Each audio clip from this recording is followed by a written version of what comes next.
Kembali di Metro hari ini, pemirsa gempa megatrust dengan magnitudo 6,2 mengguncang wilayah Pacitan, Jawa Timur. BPBD Pacitan melaporkan sedikitnya 5 rumah warga rusak dan 1 orang meninggal dunia. 4 rumah warga yang rusak akibat gempa berada di Kecamatan Pacitan dan 1 rumah berada di Kecamatan Pringkuku. Kerusakan terparah terjadi pada 2 rumah warga di Kelurahan Peloso dan di Kelurahan Pacitan. Warga mulai bergotong royong membantu korban membersihkan puing-puing bangunan. Menurut keterangan Kepala Pelaksana BPBD Pacitan, 1 warga di Kecamatan Ngadirojo meninggal dunia diduga akibat syok saat gempa terjadi. Pihak BPBD terus mengumpulkan data kerusakan akibat gempa ini.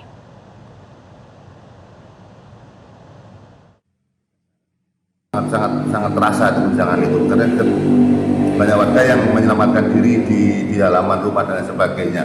Nah, kebetulan dan kejadian yang ada di Desa Tanjung Puro, Kecamatan Ngadirojo itu ada salah satu warga yang meninggal dunia, Bapak Joko Santoso, usia 53 tahun.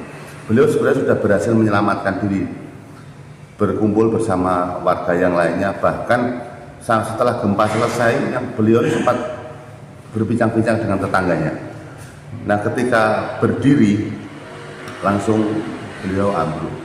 Diagnosa sementara dari rumah sakit, dari puskesmas, itu gejala stroke karena beliau sebelumnya tidak ada gejala apa-apa. Tapi untuk lebih tepatnya nanti bisa diklarifikasi ke puskesmas.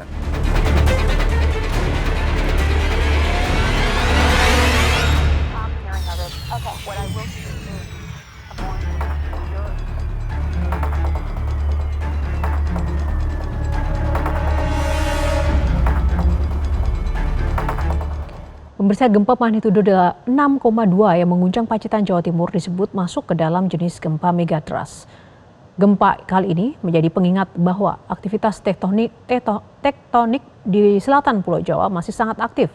Untuk mengulas seberapa besar dampak gempa megatrust, kita sudah tersambung bersama Deputi Bidang Geofisika BMKG, Nelly Florida Riama. Ibu Nelly, selamat sore. Ibu, seperti apa update kondisi hingga sore ini? Apakah masih terjadi gempa susulan? Kami mencatat sebenarnya sampai saat ini ada 14 gempa susulan yang terjadi di daerah sana dengan magnitudo yang lebih kecil dari gempa utama.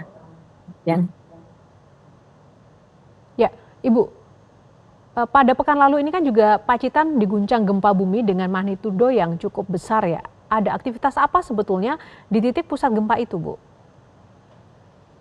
Jadi seperti yang tadi pagi, kejadian gempa jam 1:06, yang tadi sudah disampaikan oleh Mbak Yohana, magnitudonya 6,2 dengan kedalaman 58 km, sebenarnya adalah merupakan gempa bumi yang adalah akibat subduksi lempeng. Seperti kita ketahui, Indonesia itu kan memang pertemuan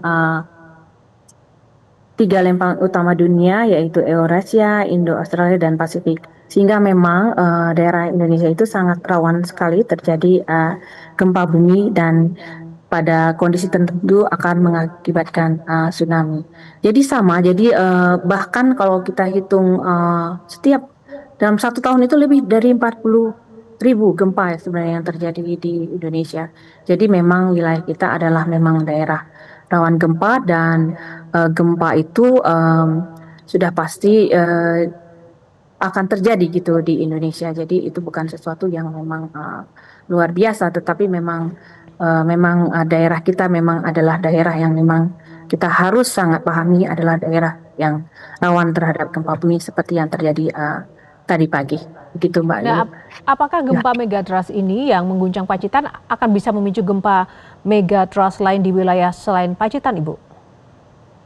Mungkin saya perlu luruskan juga bahwa istilah megatrust itu sebenarnya bukan jenis gempanya, tetapi memang tadi saya sampaikan bahwa itu adalah pertemuan lempeng, subduksi gitu ya. Kemudian biasanya kedalamannya di sekitar 50 km dan itu ada di sepanjang mulai dari Aceh, kemudian lalu terus ke Lampung, kemudian selatan Jawa Barat sampai Jawa Timur, Bali, kemudian NTT, lalu juga di Sulawesi Utara, Laut Maluku sampai Filipina. Jadi memang itu adalah memang daerah-daerah eh, tempat terjadinya subduksi gitu ya. Jadi di daerah-daerah itu memang sangat rawan terjadinya gempa bumi. Jadi seperti itu. Nah, jika demikian apa strategi mitigasi dari BMKG, Ibu, menghadapi potensi-potensi itu? Ya, jadi saat ini kita di BMKG itu kita sudah membangun sistem peringatan dini maupun sistem informasi gempa. Jadi kita membangun sensor-sensor pengamatan gempa di seluruh Indonesia, terutama di daerah-daerah yang tadi saya sampaikan. Lalu kita membangun sistem processing yang handal dan modern sehingga ketika kita melakukan diseminasi itu tepat sasaran di stakeholder. Jadi kita saat ini mampu melakukan diseminasi dalam waktu kurang dari 3 menit setelah gempa itu terjadi. Dan kita berharap memang kita harus terus melakukan edukasi ke masyarakat supaya seperti tadi kan disampaikan bahwa masyarakat sudah cukup paham sehingga melakukan langkah-langkah yang tepat ketika terjadi gempa. Dan kami terus bekerjasama dengan pemerintah daerah maupun stakeholder untuk terus melakukan penguatan terhadap masyarakat dan infrastruktur. Lalu juga yang penting adalah strategi mitigasi yang paling juga penting adalah bagaimana kita juga mempunyai bangunan yang tahan gempa. Selain tadi edukasi yang terus dilakukan. Sehingga karena kita tidak pernah tahu kapan itu terjadi, tapi kita tahu bahwa kita tinggal di daerah yang rawan, sehingga kita siap ketika itu terjadi, kita siap harus melakukan apa. Seperti itu Mbak Yohana. Nah, Ibu, yang terakhir, tadi Ibu menyampaikan soal edukasi dan di lapangan biasanya masalah sosialisasi ke masyarakat ini menjadi salah satu PR tersendiri begitu Bu. Sudah sejauh mana berkoordinasi dengan lembaga atau pihak-pihak terkait untuk memaksimalkan edukasi dan juga mitigasi ini agar masyarakat bisa tersosialisasikan dengan baik dan juga maksimal begitu infonya? Iya, kami sendiri di BMKG itu mempunyai kegiatan sekolah lampang gempa dan tsunami. Melalui kegiatan itu kami melakukan sosialisasi atau edukasi kepada masyarakat di semua level ya, termasuk anak-anak di sekolah. Sehingga ketika gempa itu terjadi di daerah yang memang rawan gempa dan tsunami ini, kita sudah tahu harus bertindak seperti apa. Dan kami tentunya sangat